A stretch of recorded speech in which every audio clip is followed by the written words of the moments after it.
Hello. Last month SIR form எல்லோரும் submit பண்ணியிருப்பீங்க. அது வந்து உங்கள் நேம் வந்து ஆட் ஆயிருக்கான்னு சொல்லி செக் பண்ணுறதுக்கு இந்த லிங்க்கில் போய் எபிக் நம்பர் கொடுத்து கேப்சா எல்லாம் ஃபில் பண்ணி செக் பண்ணி பாருங்கள். அப்படி வரலைன்னா நீங்கள் எங்கே ஓட் போடுவீங்களோ அந்த ஸ்கூலுக்கு போனால் அங்கே பூத் போட்டிருப்பாங்க. அந்த பூத்தில் வந்து ஒரு லிஸ்ட்டு கொடுப்பாங்க. அந்த லிஸ்ட்டில் வந்து செக் பண்ணி பாருங்கள் ஆட் ஆயிருக்கான்னு சொல்லி. அப்படி ஆட் ஆகலைன்னா உங்களோட ஃபார்ம் வந்து ரிஜெக்ட் ஆகிருக்குன்னு சொல்லி அர்த்தம். அப்படி ரிஜெக்ட் ஆயிடுச்சுன்னா அவங்கக்கிட்டே கேட்டால் ஃபார்ம் 8 இல்லை ஃபார்ம் 6ன்னு சொல்லி ஒன்று கொடுப்பாங்க. இந்த உறுதிமொழி படிவமும் கொடுப்பாங்க. அது வந்து ஃபில் பண்ணி கொடுக்கணும். கொடுத்துட்டு இதுக்கு வந்து டைம் வந்து ஜனவரி 15 வரை இருக்குன்னு சொல்லியிருக்காங்க. ஆல்ரெடி உங்கள் நேம் வந்து லிஸ்ட்டில் ஆட் ஆயிடுச்சுன்னா உங்களுக்கு வந்து ஓட்டர் ஐடி நீங்கள் எந்த அட்ரஸ் கொடுத்துருக்கீங்களோ அந்த அட்ரஸ்க்கே வந்து வந்துரும்னு சொல்லியிருக்காங்க.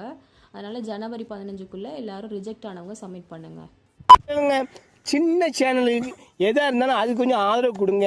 உங்கள் பொண்ணான கையை கொண்டு அந்த பெல்லில் தட்டிடுங்க. அவங்களுக்கு சப்ஸ்கிரைபர் 5 10 ஏறுனா அவங்க மனசு சந்தோஷப்படும். அவங்க வீடியோவும் பாருங்கள்.